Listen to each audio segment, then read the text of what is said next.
Hola, muy buena tarde a todos. Bienvenidos como todos los jueves a las clases de Larouche.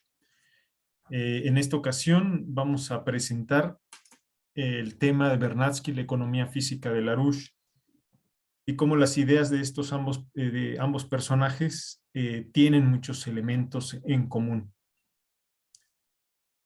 Muy bien, pues vamos a dar inicio.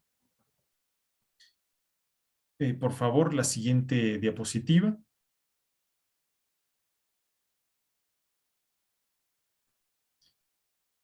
Como introducción, de forma general, vamos a revisar cómo estos tres espacios fase que Vernadsky trata en sus diferentes escritos, que son los procesos no vivos, la biosfera y la nosfera, tienen relación con varios conceptos que Larouche desde hace muchos años manejaba, esencialmente su descubrimiento en economía física. Entonces, ¿cómo por ejemplo, los procesos vivos tienen un cierto dominio en los no vivos en cuanto a que transforman, eh, aceleran el tiempo de los procesos no vivos. Entonces es parte de este proceso de evolución de la biosfera, la transformación de los procesos no vivos y a su vez la transformación también de los procesos vivos. Y esto mismo sucede con la nosfera o, bueno, los procesos mentales de descubrimiento científico, la aplicación de desarrollo de tecnología. Esto a su vez hacen lo mismo con los procesos vivos y también con los no vivos. Como parte de la evolución de la nosfera, existe o tiene que existir una transformación por medio de la mente humana para con los seres vivos y los procesos no vivos. Eso ahorita es lo que voy a tratar un poquito. Estos tres espacios fase guardan muchísimas relaciones con los descubrimientos de Larouche. Por ejemplo, para ambos, para Larouche y para Vernadsky, el medir y el analizar cada uno de estos procesos no se tienen que analizar como un proceso fijo o como una fotografía, sino como un proceso de cambio constante. Y entonces de ahí la dificultad, cómo podemos medir aquello que constantemente está cambiando. Y por lo tanto, los procesos vivos y los cognitivos no pueden medirse por medio de ecuaciones lineales, ecuaciones físicas, físicas, fijas, sino que en todos estos existe o tiene que existir, si es que se pretende pues avanzar, tienen que crecer en ritmos acelerados de cambio. Estos temas guardan mucha relación y vamos a empezar a sacar algunas conclusiones después con las implicaciones que tiene con pues estos movimientos ecologistas que lo que pretenden pues es regresar a la humanidad en un estado previo e incluso más allá, reducir la población. Y eso lo podemos inferir claramente, bueno, aparte de que lo han mencionado explícitamente algunos personajes, eh, con, se puede inferir mediante el análisis de estos documentos de Vernadsky y también de Larouche, que guardan una profunda relación. Y yo creo que ese podría ser el subtítulo, las implicaciones que tiene en la ecología y en contra de todos aquellos mitos del movimiento ecologista, y que los vamos a ver en un momento más. Quiero comenzar con repasando rápidamente lo que es pues, el descubrimiento esencial de Larouche en economía física. Si podemos pasar a la siguiente diapositiva.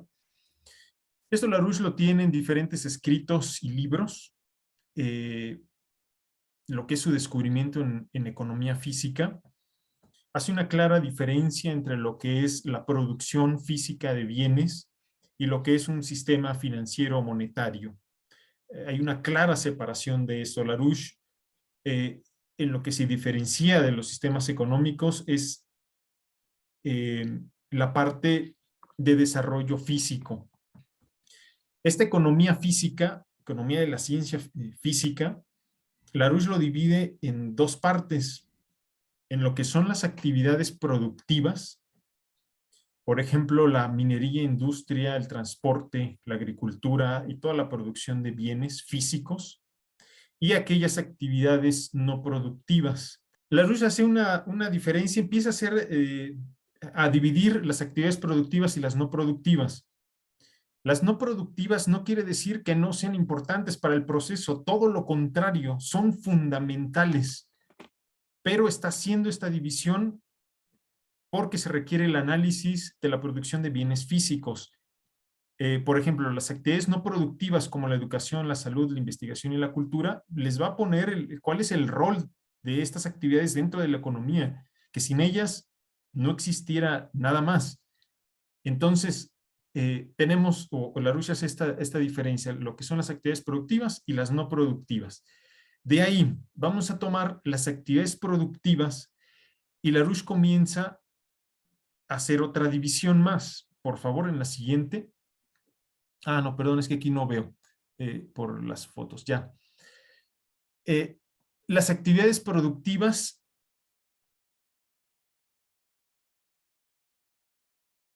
hace una división por edades. Los que están en edad de trabajar, los que están por encima de la edad de trabajar y por debajo de la edad de trabajar. Y entonces, lo que es esta clasificación de las familias productivas que se dedican a estas actividades productivas, pues se toma el rango nada más de las personas que están en edad de trabajar. Entonces, ya después de haber hecho pues estas divisiones, subdivisiones, vemos la parte de la población que se va a dedicar, digamos, como a sostener en cuestiones o en términos de bienes físicos a todas las demás. Por ejemplo, las familias que se dedican a actividades no productivas tienen o se van a ver beneficiadas también de esta porción de la población de las familias productivas. Es decir, es una pequeña parte de la población que va, digámoslo así, a sostener a todo lo demás, a la población por encima de trabajar, los que ya están jubilados, por debajo, ¿no?, de niños, jóvenes, y a todas las familias de actividades no productivas. Dentro de ese rango de la población en edad de trabajar, bueno, va a identificar Larouche algunos puntos muy importantes. Voy a ir explicando estos cuadritos que tenemos bueno, de abajo hacia arriba, con la letra C, que estos son los bienes de capital, o también lo que le va a llamar la energía del sistema. Los bienes de capital es todo aquello necesario para producir bienes físicos. Por ejemplo, en una fábrica son las máquinas, el mantenimiento de esas máquinas. Pongo aquí, por ejemplo, alguna fábrica para realizar transporte público o ferrocarril. Entonces, toda aquella maquinaria, la instalación de esa empresa,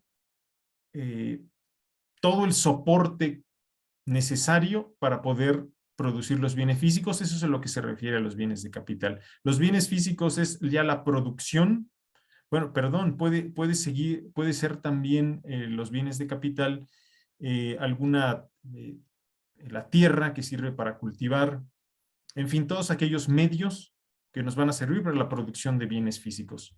Los medios y el mantenimiento de esos medios. Los bienes físicos es ya la producción, el resultado, el producto, después de todo este proceso en la industria, que es desde alimentos, vestido, eh, toda esa producción de bienes físicos. La inicial, la letra D mayúscula se refiere a una parte de la producción total que se refiere a los gastos generales totales. Son aquellos que se utilizan, bueno, para la producción de esos bienes físicos. Los gastos que requieren esta parte de las familias productivas y las no productivas, y finalmente esos gastos generales totales cuando se le quitan, después de repartir toda esta, lo que hay de producción, pues lo que queda es la ganancia o la energía libre del sistema que después se va a volver a reinvertir. Vamos a ver algunos ejemplos de esto. Vamos a pasar a la siguiente diapositiva. Vamos a ver solo algunas ecuaciones, porque hay más. Y aquí vamos a hacer algunos ejercicios de reflexión. Está por partes, Carolina, si hay que irle dando clic para que vayan apareciendo. Ajá. Tenemos la ecuación número 1 que se refiere a la productividad, que es la ganancia total entre los bienes de capital y la producción de bienes físicos. La siguiente, la cuota de ganancia, que es P' entre C más B, los bienes de capital, más los bienes físicos. Y vamos a tener otra ecuación más. P', que es la ganancia, es la productividad, que es P, menos todos los gastos totales. Vamos a la 4.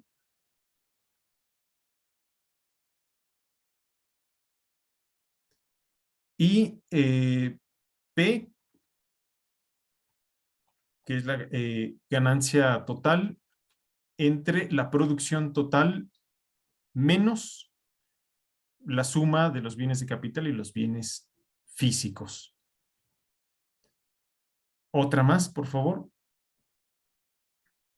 La T es el total de bienes físicos y con base en esto son solo algunas ecuaciones, la RUSH tiene más, pero hay una serie de requisitos para que la economía, para medir si la economía está creciendo o no. Entonces, da otro clic, por favor. Bueno, perdón, me faltó la 6, la densidad de capital, que son los bienes de capital entre la producción de bienes físicos. Vamos a otra más. Hay una serie de requisitos que se tienen que dar para que crezca una economía. Primero, que la productividad aumente. Vamos a tomar la ecuación número 1 y decir que P entre C más B tiene que ser cada vez mayor con el paso del tiempo. ¿Cuáles serían las condiciones para que P fuera cada vez, digamos, cada vez mayor? Pues P tendría que ser más grande que la suma de C más B. Es decir, que la producción sea mayor que los gastos en maquinaria y que los gastos para producir esos bienes físicos. Ok, podemos decir, ok, está bien, pero cuando empezamos a ver el segundo requisito que nos dice Larouche para que una economía crezca, empezamos a tener un poco de duda. A ver, nos dice Larouche que ve que la producción de bienes físicos tiene que aumentar. Dijimos, bueno, entonces puede ser, todavía se puede cumplir el requisito de que para la ecuación 1, por ejemplo, que es un acercamiento para poder medir la economía, digo, no es tan precisa como la ecuación 2, pero vamos a tomar en estos momentos como ejemplo la 1. Después empezamos a leer el otro punto, que C aumente más que B. Es decir, que la inversión, que el gasto en maquinaria todavía sea mayor que la producción de bienes físicos. Y entonces, aquí en la tercera, ya empezamos a tener incluso más duda, porque empezamos a hacernos preguntas.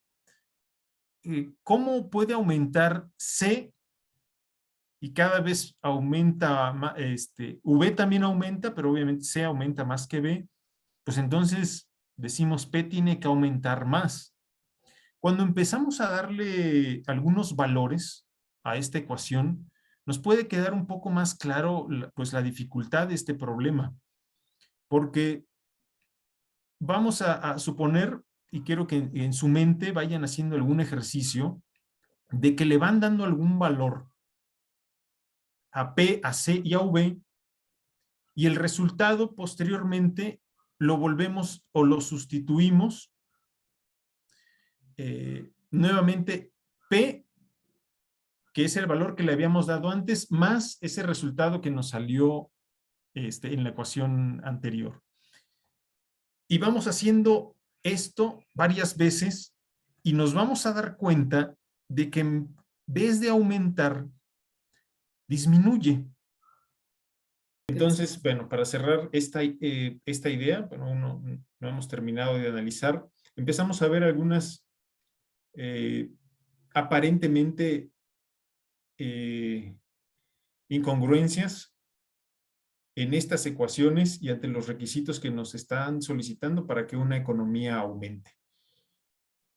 Nos encontramos ante una paradoja que pues en unos minutos vamos a resolverla.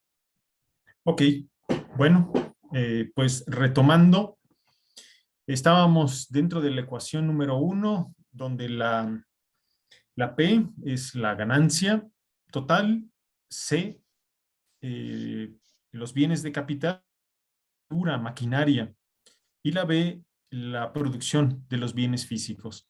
Entonces, para medir la productividad, pues tenemos esta pequeña fórmula, que es la ganancia total entre la producción de bienes físicos más los bienes de capital.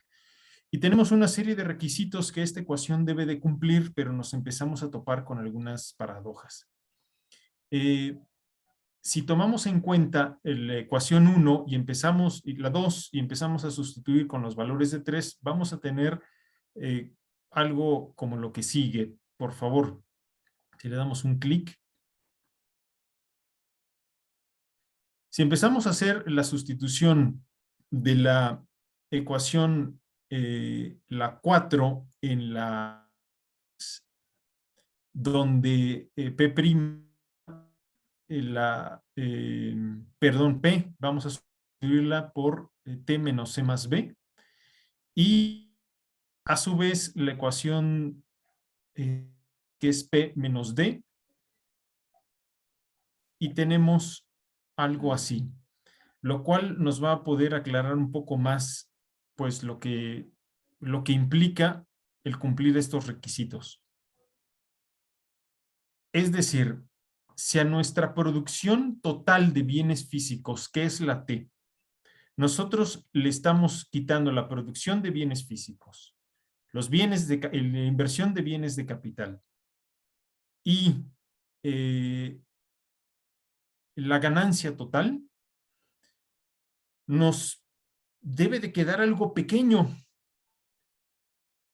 porque uno de los requisitos es que C debe de aumentar, que V debe de aumentar y que la ganancia debe de aumentar. Y entonces me va a quedar algo chiquito en el numerador. Y luego lo voy a dividir entre algo muy grande porque C tiene que crecer y V tiene que crecer.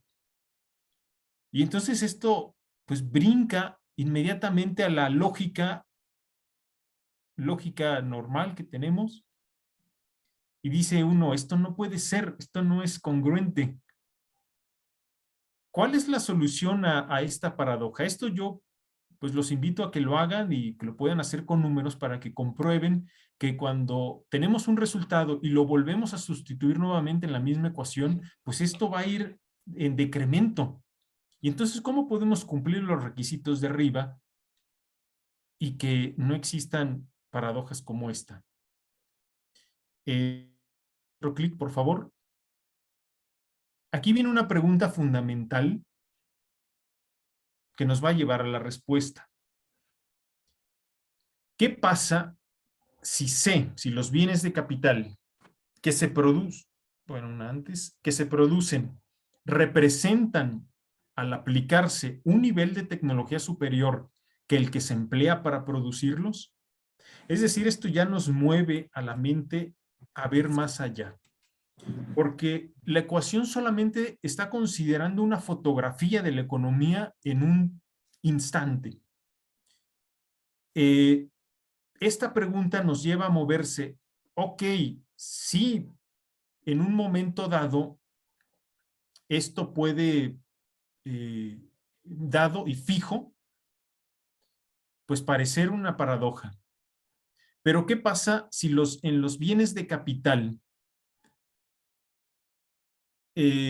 se invierte de tal forma que hay una modificación, por ejemplo, en alguna maquinaria, que en vez de producir 10, nos produzca 12? Y eso es lo que ya no está midiendo esta ecuación. Otra solución, lo que otros han dicho, es que, por ejemplo, detienen C. O sea, detienen la inversión en maquinaria, en infraestructura, en mantenimiento, en mejoramiento de la producción. Y no invierten en tecnología. Entonces, pues a la lógica, pudiera decir, ok, pues si C lo dejamos fijo y V lo dejamos fijo y aumento más operarios, pues puedo producir más y P se hace más grande y por lo tanto mi productividad se va a hacer más grande. Eso es lo que pudiera uno pensar y hay algunas economías que lo han hecho así. Detienen la tecnología, aumentan el trabajo, o sea, aumentan más operarios y pues nuestra producción es mayor. Pero se ha visto que esto puede funcionar durante un tiempo, pero no durante mucho tiempo. Larouche fue quien vino pues a dar solución a esta paradoja que él retoma, como ustedes saben, algunos conceptos de la economía y algunos términos de Alexander Hamilton, de Federico List, de los hermanos Carey, que a su vez, pues algunos otros plagiaron, ¿verdad? Pero pues Larouche le da el significado y la solución correcta a esto, que es, si hay un mejoramiento en la tecnología, una eficiencia en la producción, entonces a la hora de tener un resultado, yo ya no voy a invertir lo mismo que invertí el tiempo anterior, sino que ahora invierto menos. Y la energía libre, es decir, el resultado de lo que es la cuota de ganancia o energía libre, va a aumentar. En tanto yo invierta y se hagan descubrimientos en tecnología y se apliquen para producir con la misma calidad o mejor de lo que antes se producía, pero más.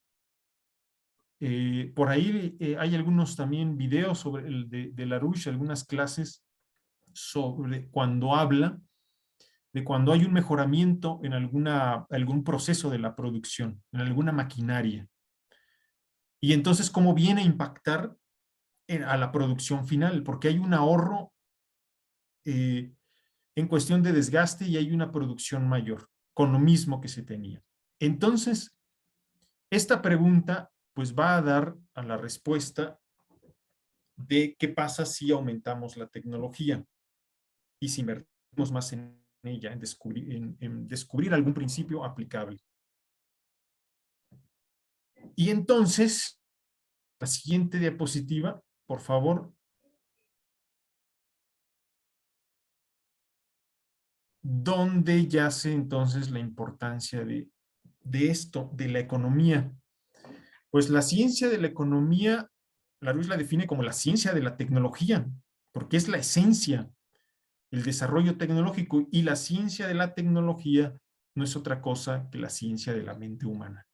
Por eso el ser humano, la mente del hombre, es el centro, lo más importante del desarrollo económico. Ahora, de aquí vamos a empezar, o voy a empezar a retomar algunos conceptos que están relacionados con la obra de Vernadsky. La mente es la fuente de la energía libre, al igual que los procesos metabólicos, por ejemplo, como la fotosíntesis, usando los rayos cósmicos, en especial la luz del sol, pues son la fuente de energía libre de la biosfera. Vernadsky va a hacer esto mismo, o hace este mismo análisis con la biosfera, cuando empieza a narrar sobre este intercambio eh, de átomos entre la materia no viva y la viva. Por ejemplo, y el flujo constante de átomos y el aumento cuando algunos procesos, por ejemplo, con el desarrollo de los organismos vertebrados, pues esto viene a crear una migración de átomos, por ejemplo, del flúor, del calcio, con mayor intensidad a la aparición de esos organismos vertebrados, por ejemplo. Entonces, la materia viviente modifica ciertos ciclos de los procesos que no están vivos. Acelera el flujo de átomos de acuerdo a las necesidades del crecimiento de la biosfera. Esto mismo Larouche lo hace en la economía. Este Una pregunta flujo, aquí, Isra, sí. dice, la mente es la fuente de la energía libre del sistema, de la economía, o sea, ¿de qué? La mente es la fuente de la energía libre que se genera al medir el proceso económico de acuerdo a las funciones que establece Larouche, Ah, ok, del bien. aumento de la productividad. La cuota de ganancia o el aumento de la productividad, eh, también el Larouche lo llama la energía libre, que se va a reinvertir en el sistema, pero esta energía libre, si se cumplen estos requisitos que él dice, va a ser cada vez mayor la producción y la energía libre va a aumentar. Entonces, Vernadsky en un punto se hace también la pregunta o trata el tema de por qué ha aumentado la energía libre en la biosfera. La biosfera, pues, en los últimos cientos de años ha tenido un dominio mayor sobre los procesos no vivientes y él empieza, pues, a explicar que se debe a los rayos cósmicos, especialmente a los rayos del sol y a la eficiente absorción de esos rayos cósmicos por las plantas a través del proceso de fotosíntesis. Entonces, también es interesante esto que Vernadsky empieza a tratar, porque ¿a qué se debe cuando establece que hay una barrera que no se puede traspasar entre los seres vivos y los no vivos, pero que a su vez entre estos dos espacios hay un flujo constante de átomos que la materia viva desecha y después la materia viva los reutiliza. Entonces, en un proceso cerrado, pues cada vez existiría una mayor cantidad de materia no viviente y un uso de energía cada vez menor en la biosfera, pero todo lo contrario. ¿De dónde obtiene esa energía libre, energía y a través de su eficiencia, energía libre para poder ampliar la biosfera? Bernatsky dice que se debe a los rayos cósmicos. Entonces, hay una similitud ahí entre que, por ejemplo, la mente humana es pues el verdadero motor de una economía, porque a través de esos descubrimientos la energía libre para un proceso económico va aumentando, al igual que la biosfera con los procesos no vivientes. Esto es cuando Bernatsky pues habla, ¿no? El ser, y lo dice así, textual, el ser vivo entrega a la materia inerte sus átomos y de ella continuamente los obtiene, pero la materia viviente provista de vida siempre se origina de lo vivo. En esta frase empezamos a ver, ok, si, si cada vez, bueno, la biosfera gasta más energía y cada vez en la lógica podemos decir que cada vez va a existir más materia no viva, pues, pues no sucede así. Bernatsky lo explica de esa forma.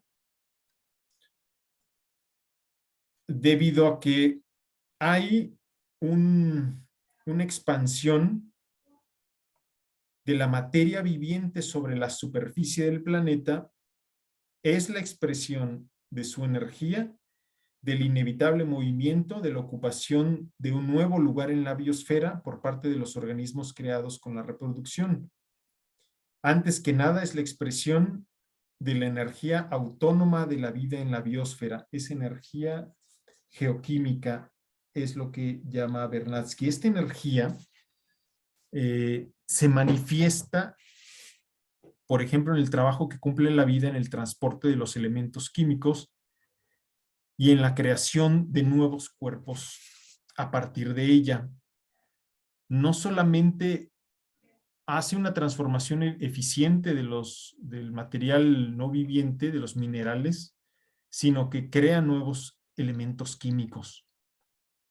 Y eso se debe más que nada pues a los rayos cósmicos. Pasamos a la siguiente.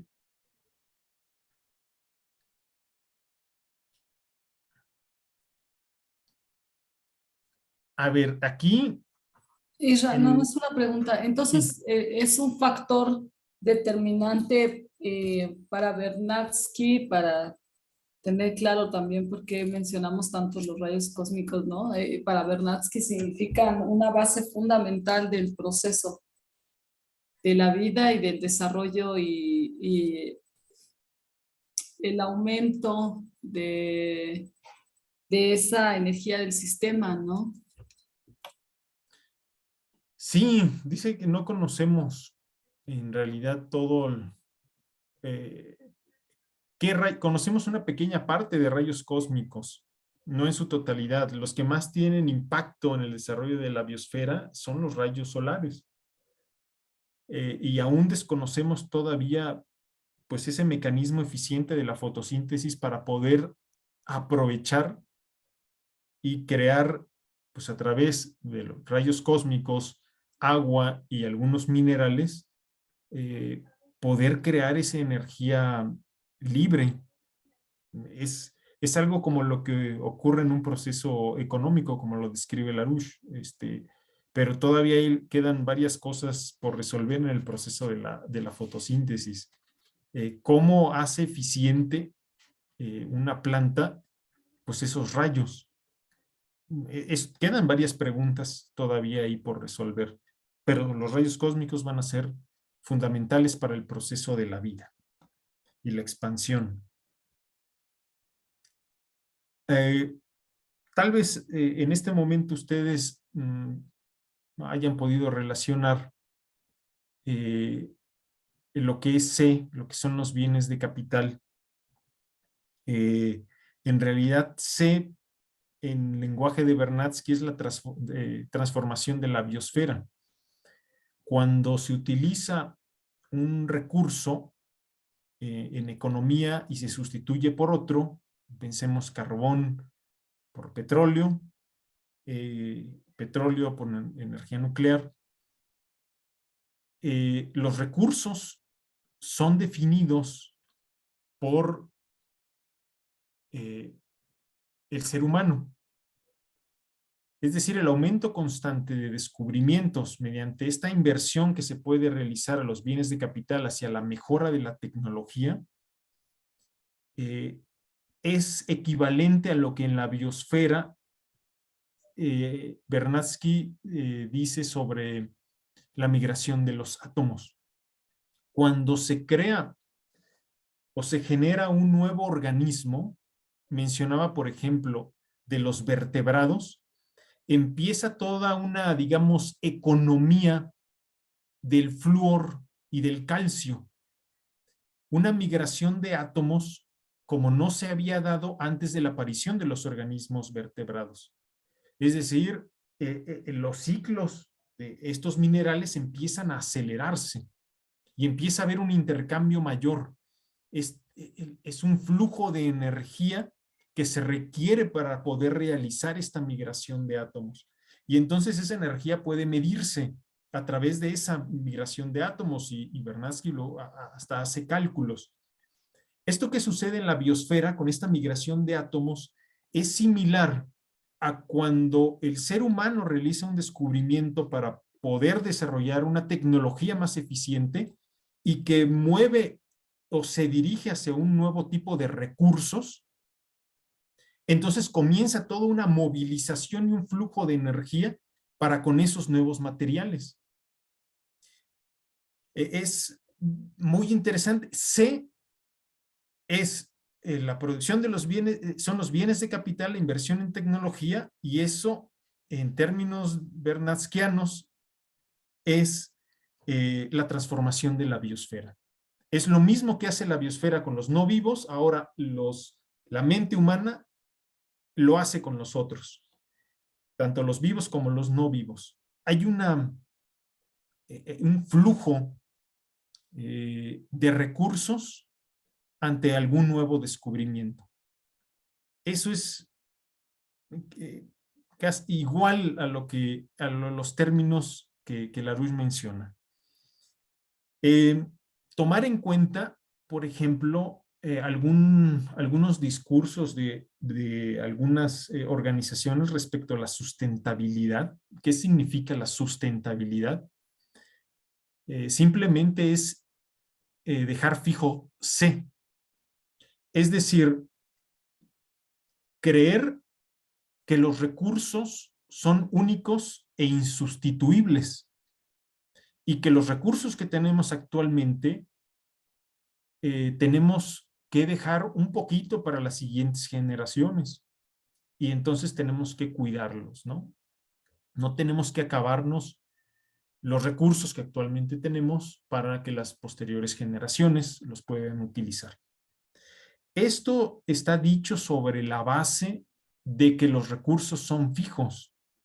Y si nosotros vemos el concepto de biosfera, que como la naturaleza misma, mediante pues, el proceso de evolución, transforma y utiliza recursos que antes no utilizaba ante la aparición de un organismo nuevo, que requiere de ahora de otros minerales. Si esto es una evolución para la biosfera, para la nosfera y el ser humano es lo mismo. El ser humano evoluciona en la medida en que transforma, descubre nuevos principios y los aplica de forma eficiente para encontrar nuevos recursos. Estos recursos, bueno, si nosotros nos quedamos sobre esta base de que C no puede moverse, tiene que quedar fija, pues entonces vamos a parar la cuestión de la tecnología. Eso ya no no interesa, ¿no? Mediante esta idea de que C se tiene que quedar fija, que no debemos de mover y debemos de dejarlo todo como está. Esa es la cuestión de la sustentabilidad, ¿no? Que cómo utilizado bajo una premisa de que recursos son insustituibles. Vernadsky, de forma científica, es muy interesante. Vernadsky en sus obras empieza a hablar sobre la cuestión del método científico. No es algo que, pues, que se nos diga comúnmente. Por ejemplo, ustedes buscan el concepto de en Internet y nos va a aparecer que es la capa de la Tierra que contiene a la vida.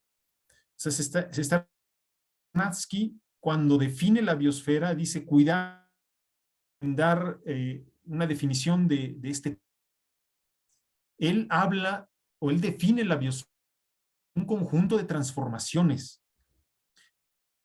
o simplemente es la capa donde hay vida. O sea, pero es un conjunto de transformaciones que se dan en la Tierra. ¿Sí? Entonces, la importancia de pues, leer directamente Vernadsky eh, del método empírico y que estas observaciones que él hace están demostradas, indiscutibles. Y eso es bueno, lo que hay que tomar en cuenta para cuando empiecen a aparecer algunos términos como este que vimos, ¿no? De sustentabilidad. El término, aquí hay otra relación, hay muchas, pero una fundamental es con el concepto de densidad relativa potencial de población de Lyndon LaRouche. Densidad, ustedes saben que es el número de habitantes en una área, ¿no? Puede ser mayor o menor. Densidad relativa, no toda la tierra puede ser utilizada de la misma forma para la producción. Alguna tierra va a ser más fértil en cierta época, alguna menos, y así en diferentes partes del mundo, no, no es lo mismo, se tiene que medir en la densidad, pero relativa, no toda tiene la misma capacidad de producción todo el año. Y potencial porque se tiene que ver con el estado de producción actual, ahora en un futuro, cuál tiene que ser las condiciones y la producción, o sea, cómo tiene que ser C, cómo tiene que ser V y cómo tiene que ser la población para en un futuro poder sostener a esa cantidad de población que va a aumentar. Entonces, esto es un concepto que a mí se me hace muy, muy interesante porque en otros términos, lo que está haciendo LaRouche con el concepto de densidad relativa potencial de población es traer el futuro al presente y obviamente con todo el pasado que nos ha empujado hasta llegar a un momento actual, tenemos que ver el potencial que se va a desarrollar, que se tiene que desarrollar en un futuro. Entonces, lo que hace LaRouche es ese futuro traerlo al presente y ahora, ¿qué debemos de estar haciendo ahorita para tener o solventar la situación que se nos viene en un futuro? El hecho es un hecho empírico, de acuerdo con Vernadsky, que la evolución tiene una direccionalidad y hay un aumento en la migración biogénica de átomos. El crecimiento de la economía es el mayor incremento de la productividad con aumentos cada vez mayores de la densidad de flujo energético. Por ejemplo, del carbón, como lo mencioné, hacia combustibles fósiles, fisión, fusión y más adelante reacciones materia-antimateria. Esta direccionalidad de la que habla Vernadsky tiene una gran similitud con este concepto de densidad relativa potencial de población, porque tal parece que la evolución en la biosfera está llevando o sabe hacia dónde ir, y que el ser humano tiene acceso, digamos, a conocer esa direccionalidad en tanto obedezca esas leyes de la naturaleza. Por eso es muy interesante cómo mediante este concepto de potencial quiere decir traer el futuro hacia el presente. Y bueno, lo que ya había comentado respecto a que la evolución involucra un incremento de la migración de átomos de la biosfera, al igual que mediante el incremento de descubrimientos científicos aplicados, se da una mayor,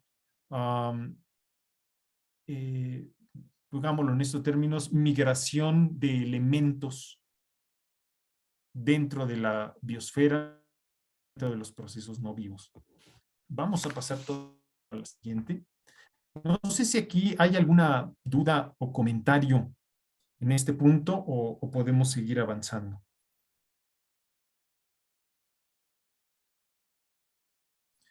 Ok, bueno, finalmente esto que ya les había comentado, es importante conocer directamente a la obra de Vernadsky, yo los invito a eso, porque no hay nada como, digo, ir directamente a la fuente. La biosfera la define Vernadsky como el campo de la corteza terrestre ocupado por transformadores que convierten las radiaciones cósmicas en energía terrestre activa. Si nosotros nos vamos a buscar la definición de biosfera, pues creo que queda muy alejada de lo que Vernadsky pretendía. En Internet abundan esas definiciones donde que es el campo donde se da la vida simplemente, pero es una transformación, así como cuando Larouche define que la productividad se tiene que medir en cambio, en aumento, en aumentos constantes de cambio, cada vez mayores. O sea, no es la ecuación fija, porque pues nos lleva a estas paradojas que ya encontramos de la productividad, al igual que la definición de Vernadsky de biosfera. Entonces, es importante notar que Vernadsky define a la biosfera entonces en términos de cambio, no es algo fijo. Y pues es una transformación continua. No ha habido un momento, dice Vernadsky, que en la Tierra no haya existido la vida. Siempre lo ha existido, y si la vida en la Tierra pues dejara de existir, los procesos los procesos no vivos se harían más lentos. Yo quisiera pues dejar aquí también por la cuestión del tiempo. Quisiera pasar a la discusión, algunas preguntas, y que posteriormente, si así lo desean, poder profundizar en algunos de estos conceptos.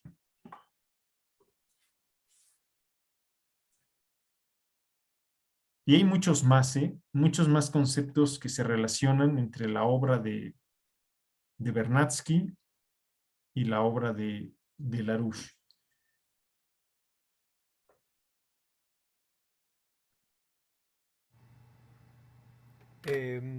Israel, ¿se escucha? Sí, se escucha. Muy Eh, bien. bueno, los neodarwinistas ahora tan de moda, ¿no? En las escuelas de biología y demás, ¿no? En las ciencias de la vida, introducen un concepto eh, que ellos afirman que no hay direccionalidad en la evolución, sino que hay una congruencia de efectos azarosos, o sea, el azar es el que determina cómo es que la evolución avanza. y se han atorado ahí, se han atorado en ese concepto porque resulta que el azar pues no es un concepto científico, sino que es un concepto filosófico. Y entonces, para ¿cómo se le hace para entender, hacerle entender a un a alguien que estudia biología que cómo podrías tú explicarle esa direccionalidad que existe en la evolución a un biólogo que dice, bueno, está bien, aceptaría tal vez que no es el azar, pero entonces, ¿cómo se explica esa direccionalidad? ¿Por qué va en un sentido y no en otro? Y digamos, no sé, esa es la pregunta. Ah, es una pregunta muy difícil, Gerardo. Este, sí hay una parte ahí donde Bernatsky habla y hace una crítica a eso, a ese punto. Eh, necesitaría volverla eh, a repasar cuando, pero lo que podría contestar es cuando Bernatsky habla sobre el origen de la vida, eh, lo habla o reduce el problema del origen de la vida a las condiciones, se le llama monolito de la vida o el campo de la vida, condiciones previas que se tuvieron que haber dado para poder generar la vida. Eh, es decir, reduce el problema a una cuestión estructural, casi como si fuera geométrica. Eh, sin la aparición de eh, más bien, sin esas condiciones iniciales que se dan, eh, no, no pudo haberse dado la vida. Por ejemplo, contempla un caso, eh, que la vida se originó por tan solo un organismo unicelular. Eh, dice, para que ese organismo unicelular se pudiera haber desarrollado, no pudo haberlo hecho por sí mismo, sino que necesitaría de las condiciones para su desarrollo. Eh, contempla otra hipótesis que se me hace interesante, que pudo haber venido la vida de fuera, por ejemplo, a través de un meteorito. Y sucede lo mismo. Ok, sí pudo haber venido, pero si no había condiciones aquí en la Tierra para que se diera la vida, no pudo haberse dado. Bernatsky usa el término creación del campo de la vida y me llamó la atención porque no utiliza el término de formación. Le llama creación del campo de la vida y necesariamente fue aquí en la Tierra.